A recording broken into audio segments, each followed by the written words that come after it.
자, 하이마 오늘은 홍길동전에서 대해서 읽어줄게. 홍길동전. 자, 이 책이야 이거야. 홍길동전. 홍길동전. 오케이? 홍길동전에서 읽어줄게. 자, 조선시대에 판서벼슬을 지낸 홍시성을 가진 사람이 있었습니다. 홍판서에게는 아들이 둘 있었습니다.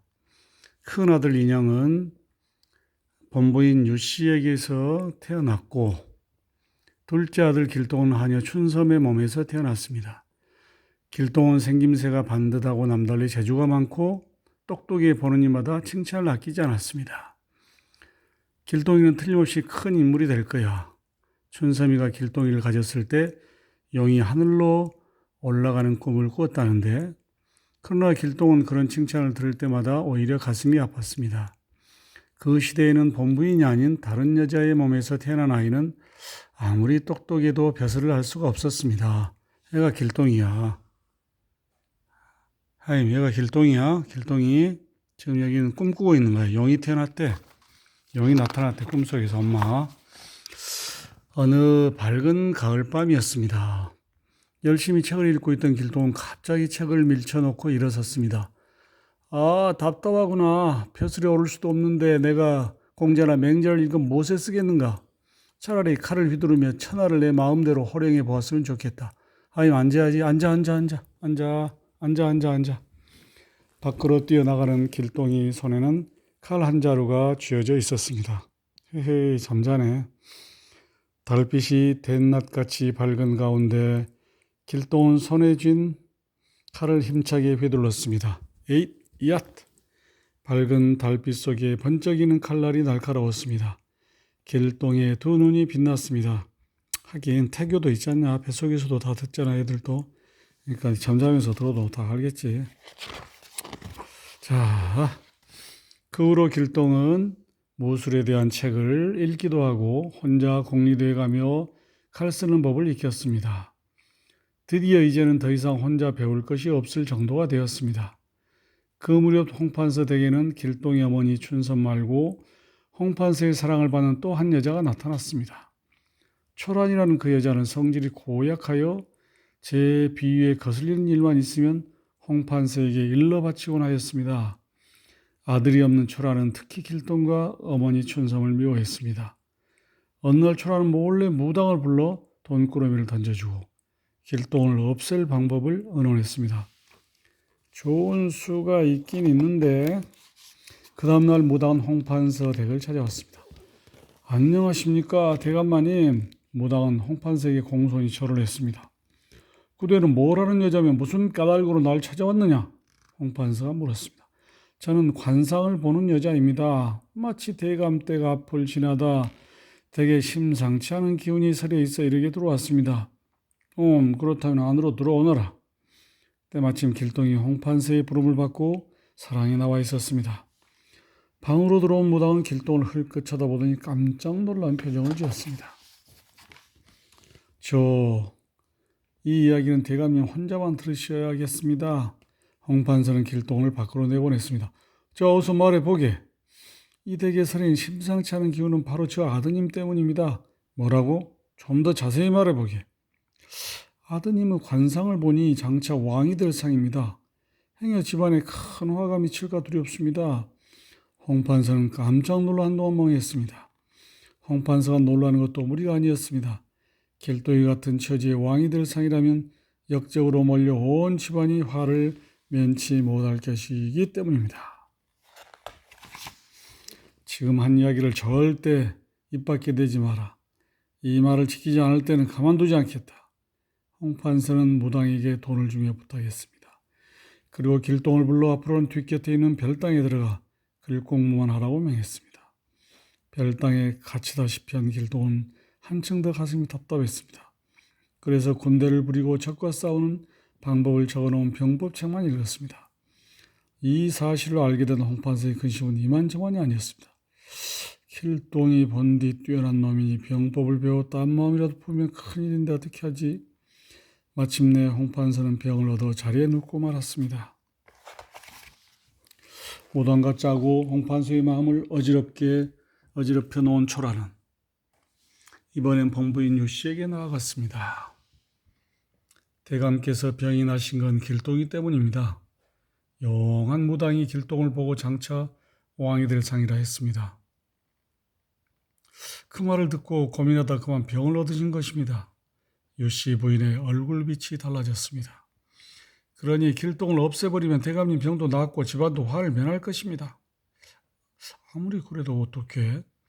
마님께서 모른 척하고 제게 맡겨주십시오. 그날 밤 길동이 잠을 못 이루고 뒤척이고 있는데 칼을 든 검은 그림자가 방문 앞에 어른거렸습니다. 깜짝 놀란 길동은 둔갑술을 써서 몸을 감춘 뒤 동정을 살피기로 했습니다. 곧 한 사나이가 칼을 든 채 방 안으로 성큼 들어섰습니다. 어디 가니? 앉아. 이렇게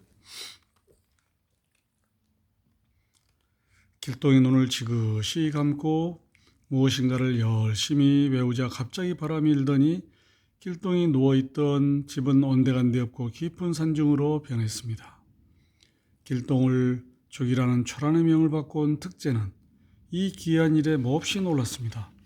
이놈, 무슨 일로 나를 죽이려 했느냐? 길동의 호통에 특제는 모든 것을 털어놓았습니다. 너 같은 놈은 죽어 마땅하다.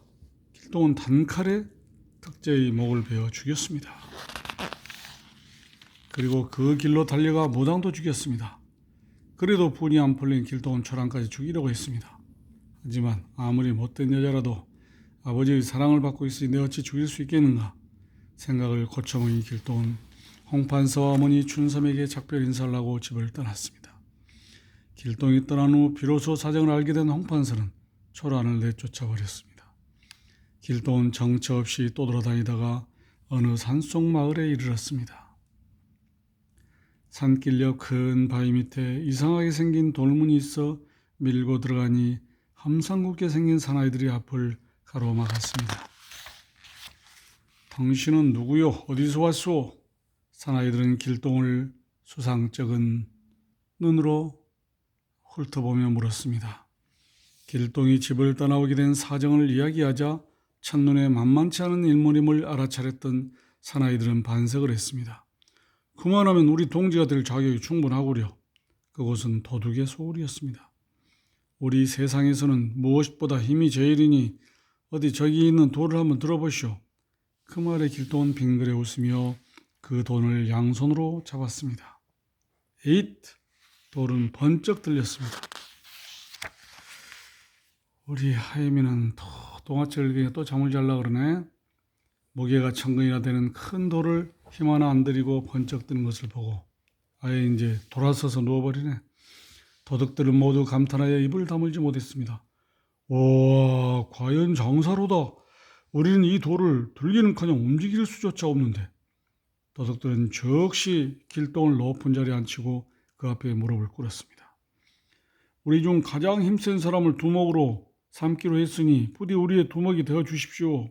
길동이 허락하자 도둑들은 환성을 지르며 잔치를 벌였습니다.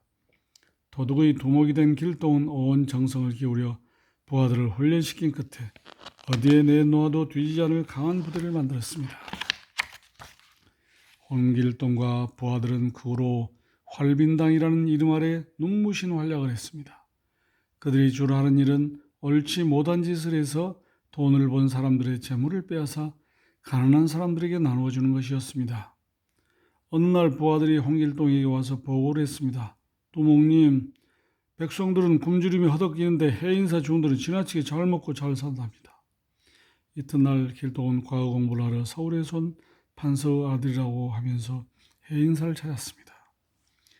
내일 서울 집에서 쌀 20석을 보내올 테니 한상 잘 차려주시오. 다음날 길동은 부하들을 시켜 해인사로 쌀 20석을 나르게 했습니다. 서울 사는 판서의 아들이 쌀 20석까지 가지고 와 자기 절에서 글 공부를 하겠다니 주지는 흐뭇하게 곧 잔치 준비를 시켰습니다. 부하들과 잔치상을 받은 길동은 미리 주머니에 넣어두었던 작은 돌을 몰래 밥에 섞었습니다. 에앗! 아니 누가 밥에다 돌을 넣느냐? 길동이 펄펄 뛰자 중들은 어쩔 줄 몰라 용서를 빌었습니다. 그러나 길동은 더욱 화를 내며 부하들에게 중들을 모두 묻게 했습니다. 그리고 해인사 창고를 털어 굶주린 백성들에게 곡식을 나누어 주었습니다. 자, 오늘은 여기까지 할까? 좀 피곤한 모양이니까 다음에 또 하자. 예, 감사합니다.